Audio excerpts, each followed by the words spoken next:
VC महिला उत्थान समिति की महिलाएं आज सीडीओ से मिलने के लिए पहुंची। इसके साथ ही उन्होंने सीडीओ को ज्ञापन भी दिया और उनकी सिर्फ एक ही मांग थी कि वो मुख्यमंत्री से मिलना चाहती हैं।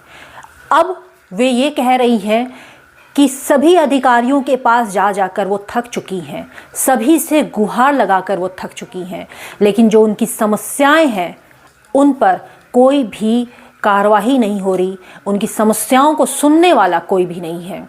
इसीलिए अब वो सीधे उत्तर प्रदेश के मुखिया से मिलना चाहती हैं और अपनी बातों को उनके आगे रखना चाहती हैं। आप देखिए कि महिलाएं किस तरीके से गुहार लगा रही हैं। हमारी मांगे, मेन मांगे हमारी यही है कि हमें मुख्यमंत्री जी से आमने सामने बैठा के पहले संवाद किया जाए। हमारी जो समस्याएं हम उनके सामने रखेंगे, क्योंकि जो भी अधिकारी हैं नाम मात्र के, आज तक हमारी कोई भी समस्या की सुनवाई नहीं हुई है, तभी हम यहाँ पे आए हुए हैं। कम से कम ये लोग तो निकल के आए, हमारी समस्या सुने। लेकिन अभी देखिए कब से हम लोग खड़े हैं यहाँ पे 2 घंटे से, लेकिन कोई पूछने वाला नहीं आया है। हमारा नाम रनो चौरसिया है। हम इस मतलब बीसी महिला उत्थान की जिलाध्यक्ष हैं। हम अपनी सारी बीसी सखियों को एकत्रित करके आज इन्हीं लोगों के माध्यम से मुख्यमंत्री जी को यही हम कहना चाहते हैं, आप हम लोगों की बातें सुनिए। सबसे पहले हमारी बातें वही सुने और कोई नहीं, क्योंकि हम जानते हैं कि सबके पास जाते जाते हम लोग थक गए, वो हमारी समस्या नहीं सुनेंगे। ठीक है, जितने भी अधिकारी हैं सब सोए हुए हैं। आज हमारी समस्या नहीं होती तो हम क्यों यहाँ पे आते? हमारा काम रुका है। गांव-गांव में हम लोग पैसा सबको डिस्ट्रीब्यूट करते देते हैं लोगों को। आज हमारा इस डिवाइस की वजह से काम रुका हुआ। डिवाइस सही रहता तो हम क्यों यहाँ पे सड़क पे आते? लेकिन हम ये चाहते हैं कि कमीशन तो नाम मात्र का मिल रहा, हमारी उससे भरपाई नहीं हो पाएगी, जीवन यापन नहीं हो पाएगा। हमारा कमीशन ना दे, लेकिन हमें कम से कम 5,000 10,000 मंथली परमानेंट हम लोग को कर दे 10,000 पे, तभी हम लोग खुश रहेंगे। नहीं तो हम योगी जी से भी कहना चाहते हैं हाथ जोड़ के, वोट का तो प्रभाव पक्का है पड़ेगा। जो भी अब सब मिला जुला के हम यही करें कि वोट का प्रभाव पड़ेगा अगर हमारी बातें नहीं सुनी गई इस महीने में ही। हमें पता है इस महीने के बाद कुछ नहीं हम कर पाएंगे, लेकिन इस महीने में ही हम चाहते हैं कि हमारी 5 टीमें जो हैं हम उनसे संवाद करना चाहते हैं, बस और कुछ नहीं। क्योंकि अधिकारियों के पास जाते जाते हम लोग थक चुके। यहाँ से लेके लखनऊ तक हम लोग गए थे, लेकिन कोई सुनवाई नहीं। हम लोग वापस आ गए। हम लोग पागल तो है नहीं, हम काम करते हैं। हमारे काम जब करेंगे तभी तो हम अपना जीवन यापन करने के लिए कमीशन मिलेगा हमें। महिलाओं का आरोप है कि वो घर घर जाकर बैंक की तरफ से खाता खुलवाने का काम करती हैं, लेकिन जो उनको डिवाइस दिया गया है वो ठीक तरीके से काम नहीं कर रहा है। ऐसे में वो कैसे काम करेंगी, जिसके लिए उन्हें लैपटॉप दिया जाना चाहिए। इसके साथ ही वो ये भी कह रही हैं कि 75,000 का जो फंड उनके ऊपर है वो उन्हें माफ़ किया जाए। और इन दोनों बातों को लेकर महिलाएं कई दिनों से अधिकारियों के चक्कर लगा रही हैं, जिसके बाद भी शायद उनकी बात सुनी नहीं जा रही। और अब इन महिलाओं का एक सुर में एक ही बात कहना है कि उन्हें उत्तर प्रदेश के मुख्यमंत्री से मिलना है, और क्योंकि वो ही एक ऐसे इंसान है जो इनकी बातें ना सिर्फ सुनेंगे बल्कि समझेंगे भी, और इनके जो काम है उनके लिए जो ज़रूरी होगा वो एक डिसीजन भी लेंगे। इसके साथ ही महिलाओं ने ये भी कहा है कि उन्हें कम से कम 10,000 मंथली वेतन भी दिया जाए।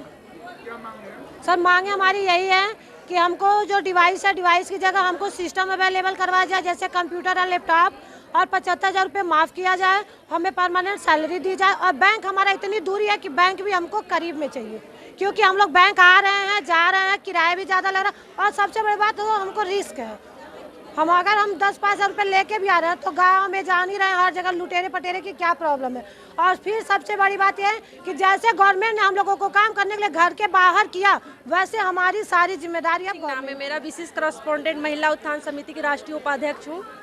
और हम लोग की मुख्य 2 मांगे हैं कि 75,000 हमारी माफ़ किया जाए और हमारी मानदेय नियमित किया जाए।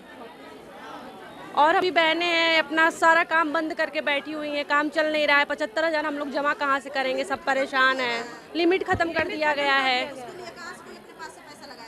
नगर निगम के कर्मचारियों ने अब साफ साफ कह दिया है कि डोर टू डोर जो कूड़ा उठाया जाता है, जो वाहन जाती है वार्डों में कूड़ा उठाने के लिए, वो अब 8 तारीख के बाद नहीं जाएगी। आप सुनकर हैरान हो रहे होंगे कि ऐसा क्यों। दरअसल कर्मचारियों का यह कहना है कि वार्ड नंबर 60 में जब उनके वाहन गए थे कूड़ा उठाने के लिए तो उनके साथ वहाँ के स्थानीय लोगों ने मार पिटाई की और इस कदर मार पिटाई की कि जख्मी हो गए। और जब इनकी तरफ से मुकदमा दर्ज किया गया तो कोई कार्रवाई नहीं हुई।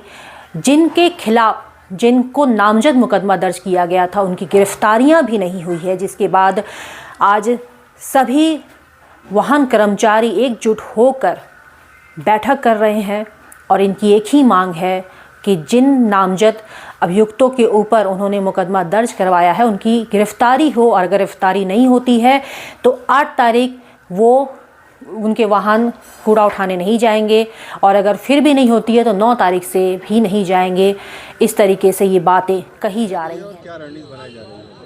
आज यह बैठक कल की घटना को लेकर वार्ड संख्या 60 में डोर टू डोर के वाहन चालक मनोज कुमार सिंह के साथ वहाँ के कुछ स्थानीय निवासियों ने इनके साथ मारपीट की, गाली गलौज दिया। उसके विरोध में हम लोग आज यहाँ एकत्र हुए हैं, क्योंकि मुकदमा पंजीकृत होने के बाद भी पुलिस के द्वारा अभियुक्तों की गिरफ्तारी न करके उनको संरक्षण देने का कार्य किया जा रहा है। उसके खिलाफ हम लोग आज यहाँ बैठक कर रहे हैं, जिसमें सर्वसम्मत से निर्णय लिया गया है कि 72 घंटे के पुलिस प्रशासन को समय देते हुए अगर दिनांक 8 फरवरी तक अभियुक्तों की गिरफ्तारी नहीं होती है तो 9 फरवरी से नगर निगम के समस्त वाहन चालक कूड़ा उठाने का कार्य नहीं करेंगे। कितने लोगों के खिलाफ मुकदमा दर्ज हुआ है? 3 लोगों के खिलाफ मुकदमा दर्ज हुआ है। यदि उनकी गिरफ्तारी नहीं होती है तो मैं पुलिस प्रशासन से भी मांग करूंगा, यह सीएम सिटी है, अभियुक्तों की गिरफ्तारी करें, जिससे नगर निगम के कर्मियों का मनोबल बढ़ाए, ताकि अपने कार्यों को मनोयोग से करके मुख्यमंत्री के शहर को, जो उनकी इच्छा है कि शहर को स्वच्छता के मामले में 1 से 10 के बीच में लाने का कार्य करें।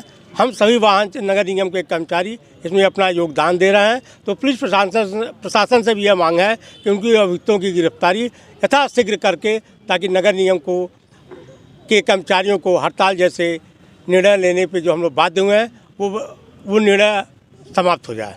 क्या नाम है आपका?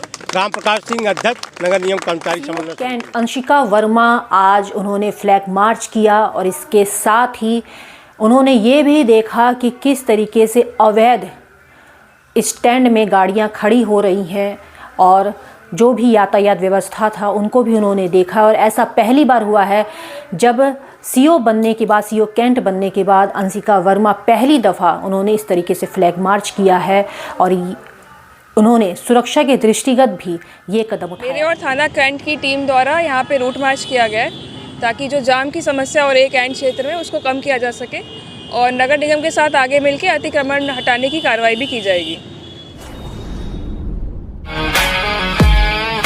The Indian Public School, the journey of excellence began in the year 2001 when the Indian Public School was established, given by a commitment to provide quality education. Our school has one of the best labs for various subjects in which a student can learn in a equipped with his 5 senses. Man explores the universe and calls the adventure science. Chemistry is the key to understanding how things work around us. Books are the only true magic, as they teleport you to another world. And this is where magic. To acquire knowledge, one must study. But to acquire wisdom, one must observe. IPS works hard to deliver quality education while fostering moral and cultural values. Indian Public School has one of the most dedicated teams for sports training. Our coaches work tirelessly to make the experience knowledgeable yet fun. Every day, a diversified menu is offered to students for breakfast, lunch and snacks. Every day, the dining hall serves staff and students delectable, wholesome meals that range from traditional and festive fare.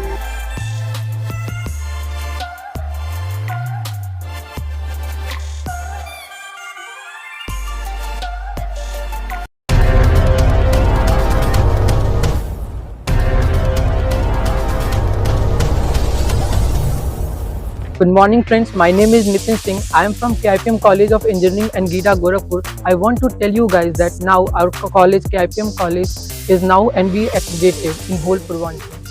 आप सभी को मेरा सादर नमस्कार। मैं सौम्या राय KIPM college की छात्रा जो कि CSC ब्रांच में हूँ। आप सभी को मुझे बताते हुए बहुत ही गर्व महसूस हो रहा है कि हमारा कॉलेज KIPM टेक्निकल कैंपस जो कि अब NBA एक्रेडिटेड हो चुका है। तो आप यहाँ आएँ, यहाँ की शिक्षा का लाभ लें और अपने करियर में एक नई ऊंचाइयों को प्राप्त। KIPM college of engineering and technology Gida Gorakhpur NBA द्वारा स्वीकृत पूर्वांचल का एकमात्र संस्थान है जहां पर बच्चों को गुणवत्तापूर्ण शिक्षा, national and international top multinational कंपनियों में प्लेसमेंट और हाईली क्वालिफाइड फैकल्टी द्वारा पठन पाठन का कार्य कराया जाता है।